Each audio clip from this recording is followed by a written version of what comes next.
My name is Kycell, and I start my 19th chapter in the Forgotten Minotaur King, diving straight into my enemy's clutches.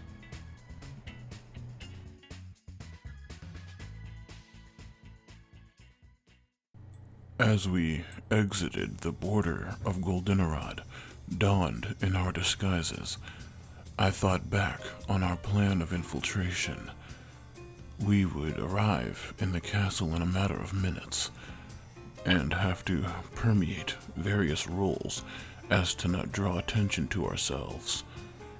I felt along my formerly human ears with my newly fuchsia pigmented hands, partially donning the strange appearance of the elderly man whom I inherited the scrolls from, still left an uneasy feeling in my stomach. My bodyguard Tristophan Myrink, in her gray-furred and rabbit-eared transformation, nervously thumbed the holsters of her sidearms, as my transcriber Ahani, and myself came to the crossroads sign we had stopped and studied days ago upon first arriving to this countryside. With a meaningful look to the forests we had lost our friend Dar in, we continued onward in the opposite direction of the town and over the immense hill, hiding the Mindas Castle from our view. Ahani was attempting to continue her note-taking, as well as reviewing the passages I scribed in her brief absence. If we found ourselves again distantly separated upon arriving at the castle, then we would need to once again reconvene to assure all events surrounding my bookwork on the Forgotten Minotaur King were properly documented.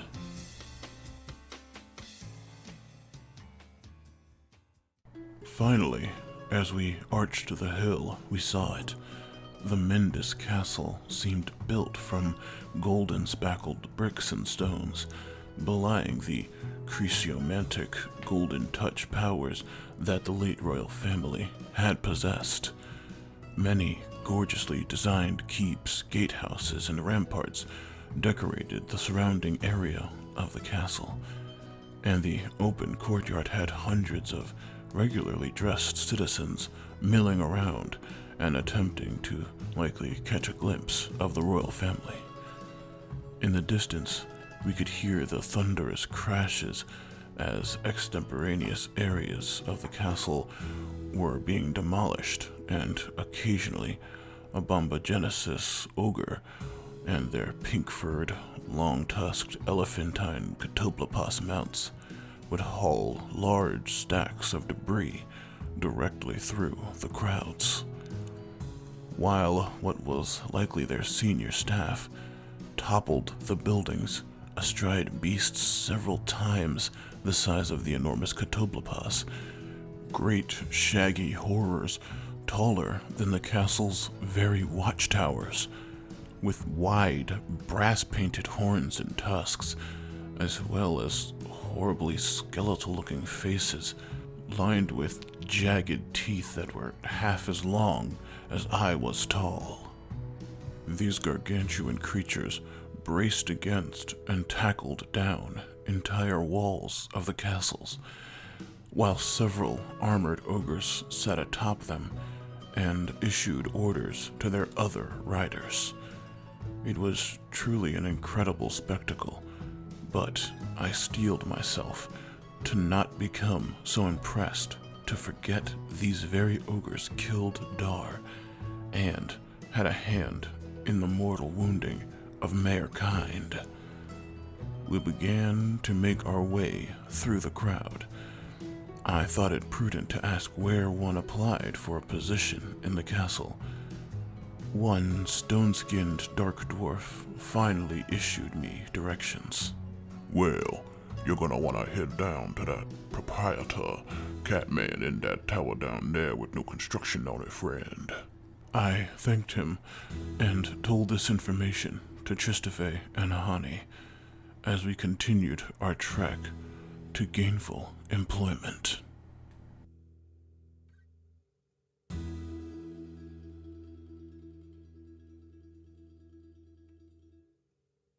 We finally made it to what many citizens in the surrounding area referred to as the Director's Tower. When we arrived, there was a surprisingly lengthy queue of people for dozens of meters.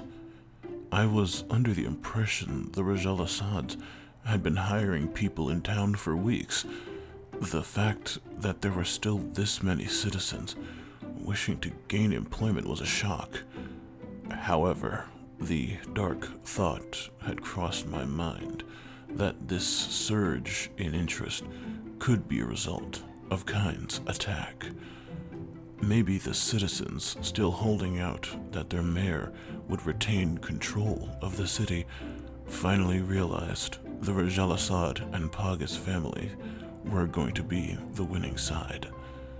It angered me, but at the very same time, wasn't that idea exactly what I and my friends were contributing to? Pushing that depressing idea to the back of my mind, I just closed my eyes and waited like everyone else. Things were moving surprisingly quick. We found ourselves eyeing the head honcho in only a few hours. The inside of the Director's Tower had the same semi-golden brickwork as the rest of the castle. However, large banners lined the upper walls, deep red with a feline profile at the center, and bright yellow ones with an upwardly staring, contemplative, toad-like face. The proprietor, as the stone dwarf had referred to him, was indeed a non-Rakshasa catfolk, like the ones Kind had told me accompanied the Rajal Assad family.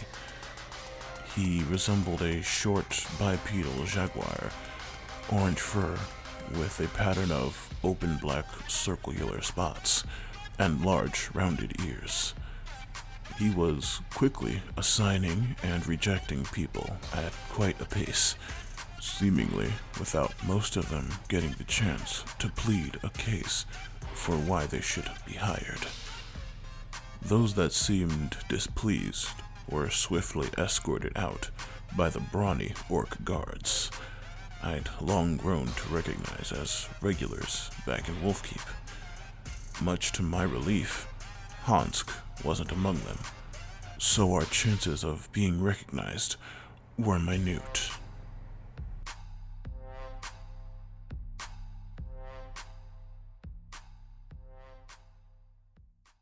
It soon came to our turn for assignments. I was first. The proprietor gave me a once-over, as I'd seen him give so many before me. A Fyoletov, and so young. I thought you were wiped out by those automaton dwarves years ago. Well, what job are you applying for? Keeping my head down, I feigned even greater meekness than I naturally exuded, and requested to work in the castle's libraries.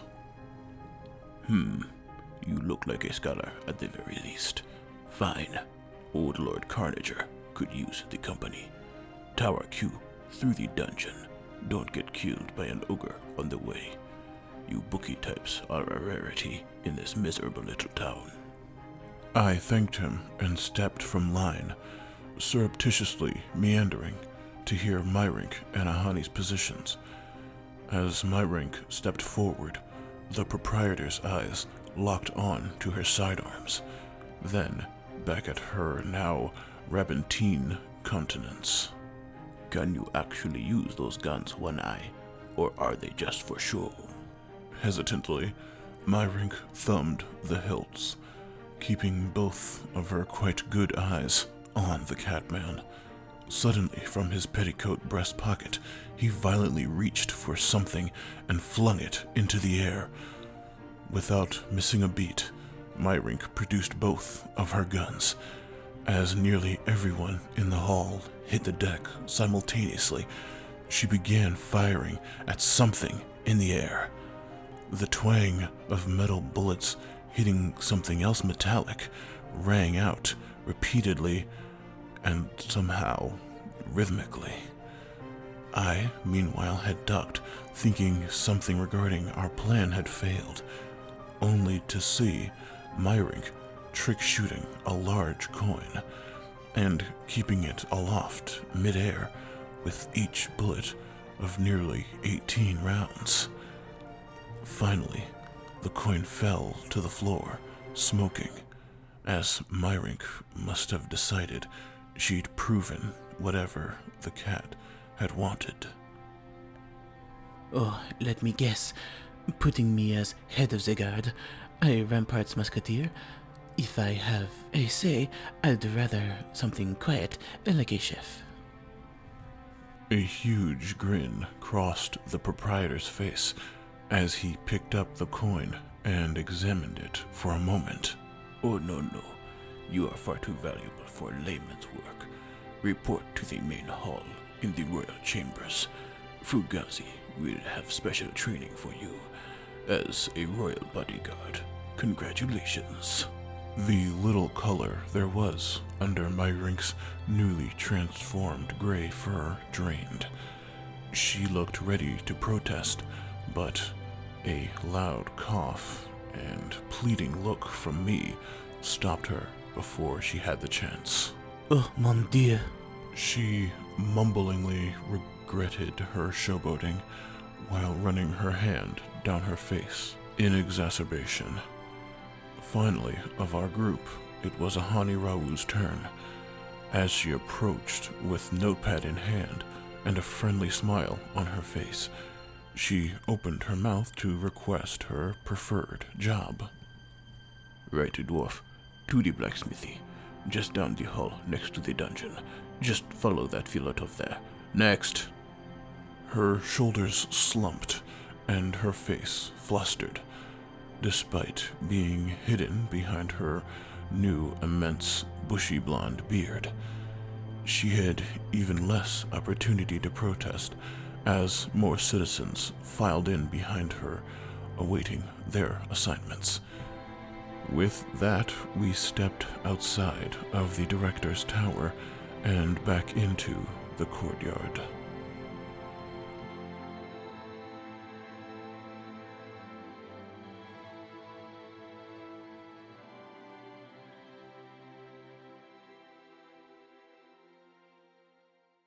This is ridiculous.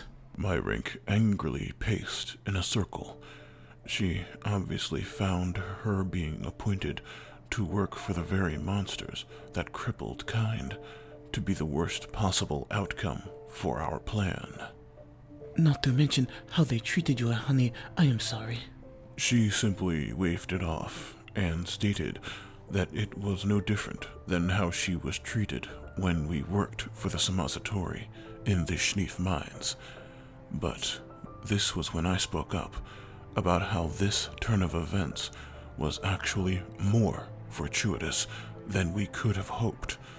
Not only would Myrink be able to keep an eye on Fugazi, learn what his deal was regarding his immense strength, but she also had the greatest opportunity to find Court Kind's son. For me, the library of Krunturg's very castle was a dream find, and likely where I would be spending my days during as well as post-university. This caused Myrink to roll her eyes in disinterest. And for Ahani, I pointed out, as that proprietor said, the blacksmithy is just adjacent to the dungeon my library is also located near. So, we'd be able to keep an eye out for each other, and if we were lucky, she could potentially get transferred to the library along with me. Ahani rubbed her head in contemplation on that possibility, and Myrink spoke up on her behalf. Always on the bright side, Kycell. It's almost infuriating, you know that? I offered her another apologetic smile and reached out for a handshake of solidarity amongst our group. As we had so many times these last few days, we knowingly stared into each other's eyes and steeled our resolve for what was next.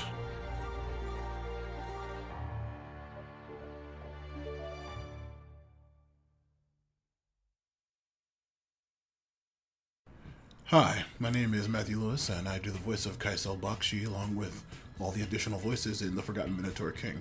I hope you enjoy the podcast and continue to listen into the future. If you want to support my content, please donate to my Patreon, Matthew Lewis Podcasts. Subscribe to my YouTube channel, Matthew Lewis Podcasts, all one word. Follow me on Twitter at Matthew Lewis P. Or leave a positive maximum star review on your podcast app of choice. If you found this podcast, I assume you're familiar enough with the genre to know how important reviews are to the survival of a channel. And I hope you recommend this to your friends. Or if you didn't like it, you could recommend it to your enemies, and I'll teach them a lesson. Keep it sleazy, folks, and thank you.